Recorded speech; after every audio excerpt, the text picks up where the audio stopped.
you did not have gold.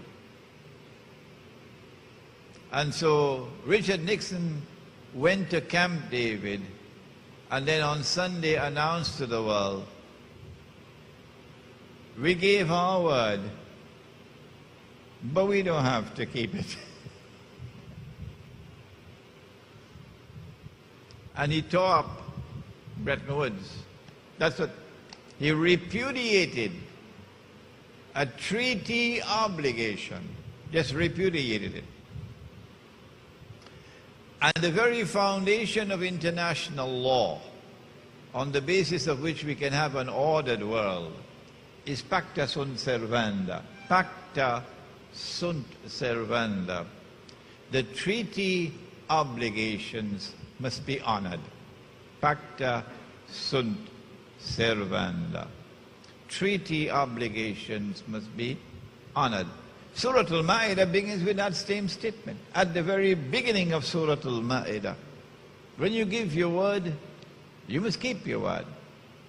And if you cannot, then seek forgiveness from Allah, give charity, free a slave, fast, and make tawbah, repent for it. But no, he said, we gave our word, we don't have to keep it. And he tore it up. So since September 1971, no paper money in the world, none, is redeemable in gold on the basis of law. It's just paper.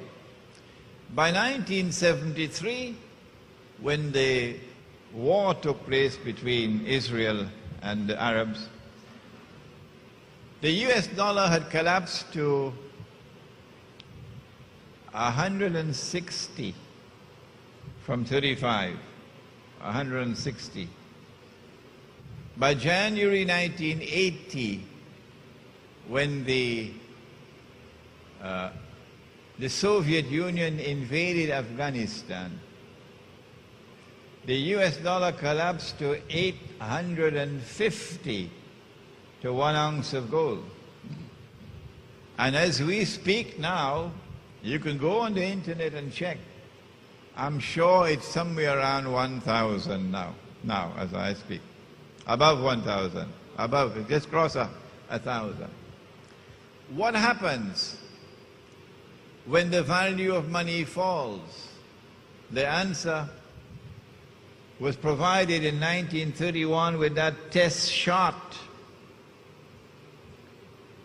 If you did not understand it, what happened in 1931 should make it clear that when the value of this money falls, people are ripped off. There's a massive transfer of wealth from the unsuspecting masses to that predatory elite. This is the biggest rip-off that mankind has ever had the misfortune to experience from the time that Adam alayhi salam set foot on earth to this day. And you don't need a degree in economics to understand it. I have just explained it to you so simply. It is so easy to understand. I didn't even have to use any sophisticated, complicated language.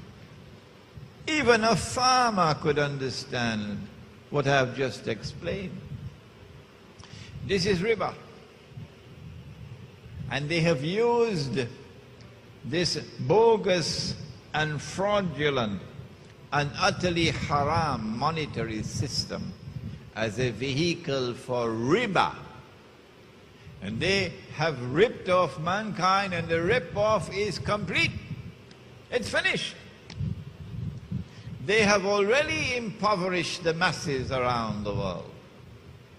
And they have already transferred that wealth to the elite around the world, who now live in unprecedented wealth and luxury. In Egypt, in Indonesia, you should see them in their 5-star restaurants having dinner, with, of course, so many security guards outside, because they're scared of the poor. The rip-off is complete through riba. And they are now set to rule the world.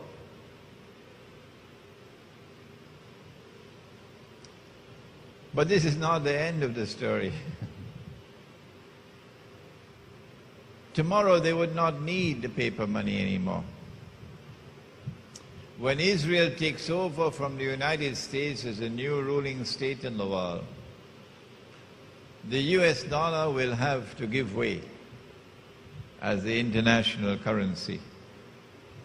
So I ask myself, which currency is going to take over? Is it the Israeli shekel? And while all the money in the world is going down in value, Israel's money is not.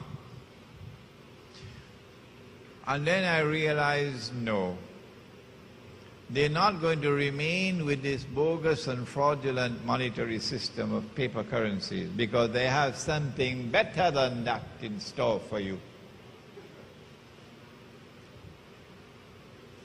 At least with the paper currency, you could take it home and give it to your wife and tell her, put it away. At least with the paper currency, you could keep it at home. Nobody knows how much money you have. At least with the paper currency, you can give it in charity and nobody will know how much you gave and who you gave it to. They don't want you to do that.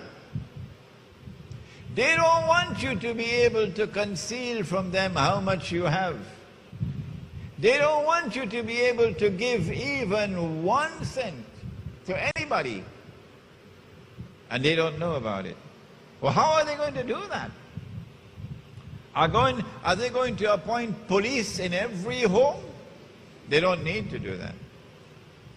All that they have to do is to trigger a 2012, I believe it's called, to trigger a monstrous, a massive catastrophe in the world which will bring down the whole thing.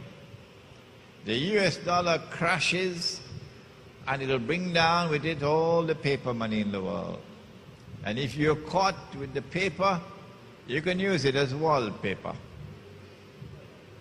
And they have something to replace it. It's money you can't feel, you can't touch. It's money you can't see. Who is going to accept money I can't see and money I can't touch? No. They're going to say, well, we're bringing to the world progress. It's called a cashless economy. And that's supposed to be progress. A cashless economy. You can't pay with paper anymore. That's old-fashioned. No. Now it's electronic money. Are they going to get away with it? Electric impulses? That is now money? Yesterday you took a piece of paper, you printed a picture on it, you put a number on it, and you assigned an entirely fictitious value to it. And you made wealth out of nothing. That's shirk. But all the cattle in the world accepted it and were using it. And in the process of accepting your paper and using your paper, they were themselves transferring their wealth to you. You have to hand it to Dajjal. He's real smart. But now they don't need that anymore. Electronic impulses will now become money. Governments will no longer be able to issue money. No. Banking system around the world and a computer keyboard, and they will control the banking system. And so all the money in the money system of the world will be in the banking system. And so they will know how much money you have. You can't hide it. And they will know how you're using your money. They will know when you bought and how much you bought and how much you paid. Every single thing is recorded.